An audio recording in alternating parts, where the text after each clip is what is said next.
To the podcast in order. Sometimes that's good, sometimes it's not. But if you hear something in a podcast that we reference something we discussed in a previous podcast, they're numbered, so you can go and check out the numbered podcast before this one. But one of the things that we were talking about that I thought was interesting, and I want to get into something else as a segue from that, but one of the things that we were talking about was relationships, and some people have had a relationship that has lasted decades, and they didn't move on because maybe they stayed in it for the sake of the kids, or they stayed in it for whatever reason. And on the other hand, you and I, as examples, have had several relationships, meaningful long-term relationships, and we grow from each of those relationships.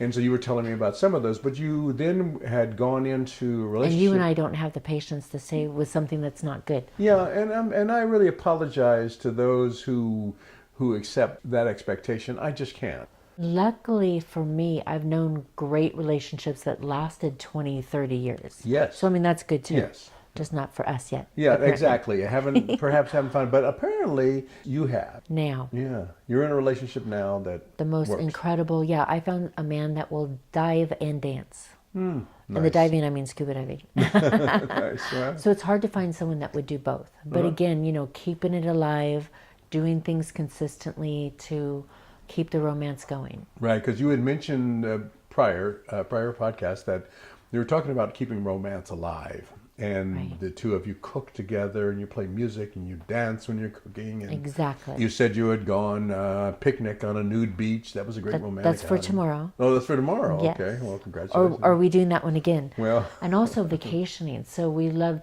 doing tropical destinations where we can scuba dive, but we just went to England and Ireland, traveled through all the, the castles and all the historical, from the Tudors to where the king and queens are all united. nice. And, Yeah. Discovering things together. Yes. So you have this curiosity, and so does he. Right. And do you share the same professions? Are you in the same field? Somewhat. When we met each other, we were both in retail, and I was sitting at a diamond case, and he walked up to me and said, "You look lonely." And he was a makeup artist, and I thought he was gay, but I looked up at his beautiful brown eyes and said, "I am." Even though that week I was actually dating 5 different guys. Yeah, right. So you lied to him. So he had beautiful brown eyes. That's funny. So now then you're in a relationship with him now, and the romance is hot and alive. And we've been together 6 or 7 years. Oh, so. nice. Yeah. I talked with you about a couple things before the show to familiarize myself with who you are and what your experiences are. And another thing that interested me was that transition that women make between as they go into their 40s, and you don't look like you're in the second phase of that transition, but they go into their 50s. But you said you don't have to face that hormonal roller coaster. Right. So tell us. Well, when I was in my past marriage, I actually tried in vitro, and that led to complications. So long story short, I got on hormones. And bioidentical hormones, even after 30, they start depleting in men and women. So if men had a little more testosterone, then they would want more sex, and then women too, if they have all the balances, a little estrogen, progesterone, and testosterone, then they do feel better about themselves. They sleep better. They won't go through menopause. They'll want more sex. They'll feel, it's just like they feel young again. Right. And anyone can have this. It's the fountain of youth. What is it now? What is this fountain So of it's youth? bioidentical hormones, and I actually read a book, and then MD was recommended. She's an Eastern medicine lady in Capitola, Dr. Chen, and I just have been going to her ever since. So she put you on a hormone regimen years ago? Yep. They check your, maybe like 10, 15 years ago. So they check your blood and everything, and not only hormones, but what vitamins deficiencies you have. Nice. So yeah. Well, and is it expensive? Her doctor visits are maybe $300-400, and the hormones might be like $50 a month. So I don't think. Well, that's I not think bad. definitely affordable. Yes. That's not bad. There are so many women, especially that number increases as they get into their 50s and 60s, who are suffering from the lack of whatever it is that they used to have in their system. that made them active, alive, ambitious, romantic. Right. Yeah. And a lot of that is estrogen. Yeah. And not only what it helps your insides with, but also helps your hair, nails, your skin, and really keeps us looking younger, longer. Wow, I'm going to have to talk to that. And for men, it's the testosterone. And even at 30, it starts depleting, so why not? We talked a little bit before because we both enjoy playing tennis and other sports, and you dive and you do things like that. And I was a rock hard, literally a rock hard athlete. Even into my 30s and 40s, I played with kids 20 years younger than me, and I'd be diving and sliding and things like that. You look like you would be very good. Yeah. Into my 50s. But I put on a bunch of pounds. I mean, I put on 40 pounds over 10 years. Well, luckily you're tall, so you can carry it off. Yeah. Well, I don't carry it off very well, but I'm carrying it. And so I remember this is something that men face, not just with testosterone, but as we age, we start falling apart. I had rotator cuff surgery, took me out of tennis and softball. And then I had hip surgery. Wow. I was using a cane to walk for a while, and then I had to have a hip replaced. Wow. I had neck surgery. And so as these surgeries occurred throughout a 10-year period of time, every surgery put on 10 or 15 pounds because I wasn't able to do anything. So as a confidence destroyer, as I got older, not as attractive, not as active, and not as physically fit, I began to lose my confidence. Right. And I could relate to women who were telling me, women I work with, that they lost their confidence as they got toward their 50s and into their 50s and 60s because their bodies were falling apart and their faces were falling apart and sagging and things like that. So we all know that attractiveness, being attractive to someone, is important. But it all starts, I believe, in how we feel about ourselves. Absolutely. That's the key. Yeah, absolutely. Then you're much more attractive when you feel attractive about yourself. Whether you are or not is not relevant. Exactly. But sometimes you see the ugliest guys or the cutest girls, and that's because they think they're hot. Hey, you talking about me and my girlfriend? No, so it's kind of funny. That's true. And there's a difference between being arrogant and egotistical and being confident. Yes. And sometimes there are things that a man can gather that builds his confidence. And the same thing with a woman.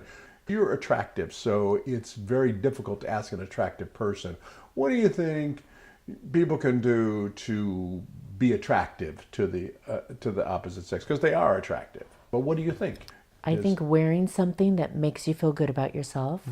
And I mean, it could be your hair, your makeup, your clothes, I mean, all of the above. But even at my home, having it nice and clean, having lighting that's not too harsh, candle lights once in a while. I have a red light by our bed, which makes everyone look better. So I just think having that right ambiance. Right. So it's not just yourself, it's your surroundings. So you're thinking about it, even if subliminally. Right. Thinking about the things that make the person you're with enjoy seeing you. Right. Or actually having you enjoy seeing them and them, vice versa. Yeah. There are a number of things that we're trying to figure out as we get older, and it's really helpful to get all the tips that we can from anybody who's willing to offer tips about how you can keep romance alive in a relationship. You mentioned a couple of things: travel together, explore together. But the biggest part is he is just the nicest person in the world. So I am so nice to him. I mean, really? So I think that is the key. Nice. And I mean, I have friends that I'm not always nice to, but I'm always nice to him. So it's not like, it's not like you just have to try to do something that you're not. But I think if it comes natural and you could be as nice as you can to your partner and you want them to be nice to you, right? Right. So it should be like that. So he respects you and he treats you with respect and reverence and kindness. And do you ever fight and argue? They say that's not healthy not to, but we really don't. Well, there's a difference between fighting and arguing. Yeah, so we might not always agree, but we never fight. Never. Yeah. Never have. Yeah, my previous marriage, we were married 10 years, we never fought. See? We would argue about something, we'd laugh at the conclusion of the argument. Oh, I can't believe you said that. I can't believe you said that. And then we'd laugh and we'd have, make love. See, there you go. And yeah, and I'm the type that I will have silent tears. So it's not like I'm always happy, but yeah, but I do not like fight or bitch at him or any of that. What about the women who they withhold affection because they get ticked See, off? And that is just so not my philosophy at all. Yeah. yeah. I have a question for you. So you're in a good relationship, and I don't mean to use a judgmental term like good, but you're in a fulfilling, satisfying, happy relationship. Like absolutely. Yeah. And so that's a good thing.